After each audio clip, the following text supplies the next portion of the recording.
Right, the referendum in Kenya is currently underway. Joining me in studio to discuss this further is Paul Clark, head of the Pan-African Fund at African Alliance. Paul, thank you so much for your time today. Sure. It seems that everything is going as planned in Kenya today. Of course, there are a lot of security forces out there, but it is a long time coming for Kenya, and it is quite an important day. Your view on this and what you've been hearing? Yes, well, when I first went to Kenya a long time ago, probably more than 6 years ago, someone on the ground said everything in Kenya is about politics. And I suppose the old system of a lot of patronage from government, parastatal influence has always been there. And this is the first time that there's been a major change to the constitution in a positive way since the 1963 constitution. And I suppose it's very positive for the country as a whole. Taking a look at how the equity market has been faring over the past few days in Kenya, because initially we thought there was going to be a lot of fear. The fear has been allayed and it seems that everyone's pretty much positive. We've also seen the Kenyan markets very close to a 2-year high, so just really proving that the positive sentiment has filtered through into the investor community as well. Yes, and it does look like there'll be a yes vote. If you look at any of the polls, it does look like in all likelihood that would be the case, and certainly a yes vote will be more positive for business than a no vote.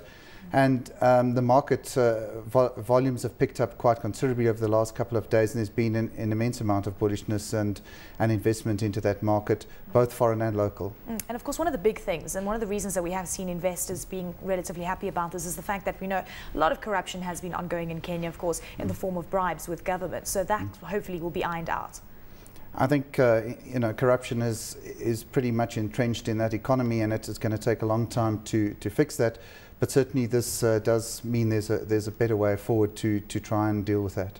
For now, it seems that around 68 to 70% of Kenyans are going to say yes, and of course the yes vote very important. But the rest of the Kenyan community, I mean, a lot of people, it's still 20%, 35%, still quite important to consider their needs. Why do you think that there is quite a big disconnect in Kenya at this point? Well, all the people that have entrenched interests and have been beneficiaries of the patronage in the past, and certainly people who've benefited by getting a property and so on, obviously for them, they don't want things to change going forward. But and as well as churches, which are pretty conservative in Kenya, have complained about the inclusion of abortion, even though it's only for medical reasons in the new constitution. So I think there's some conservative views and also some entrenched people who've benefited from the patronage, as I said, who will vote against. I think one of the big things we need to take into consideration that, the constitution as it currently stands, set out in 1980, it's been quite an interesting ride. And of course, things really got out of hand in around 2007, 2008. People lost their lives, and of course this is what really prompted changes to the constitution. Do you think it was a long time coming for Kenya?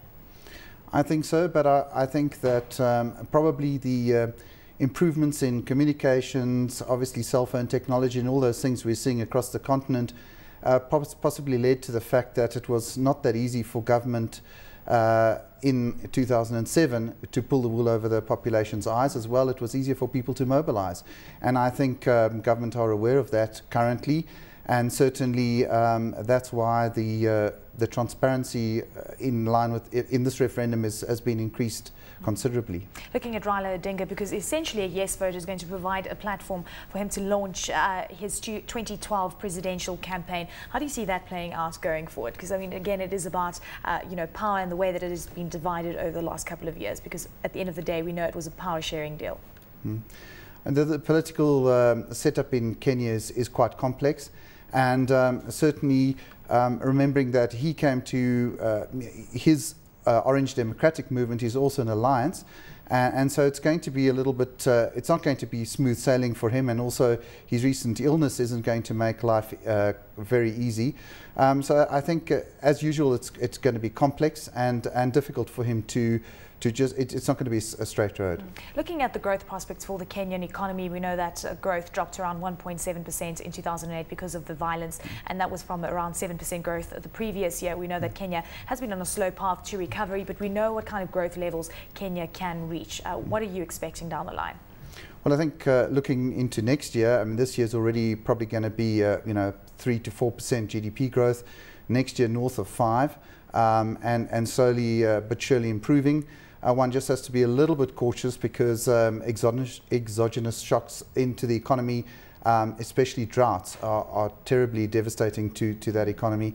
They produce a lot of their power by hydroelectricity, and if they don't have rains, it increases the cost of everything because they have to produce electricity with diesel. And secondly, of course, a huge chunk of people's consumable income is spent on food.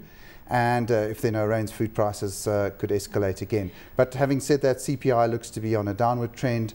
And so it does look positive going forward. And hopefully there are no shocks coming along. Well, that creates quite a nice environment for investors to come in and buy some of those companies. What are you saying to investors at this point in time here in South Africa? People that are interested in Kenyan stocks, where do you think the opportunity lies? In our fund, we're invested between 6 and 7% in Kenya at the moment, mainly in the banking sector, where we see further extension of credit to the private sector and to individuals, really creating growth for the banks. And that's probably where most of our focus is at the moment in Kenya specifically. Paul, thank you very much for your time today. Much appreciated.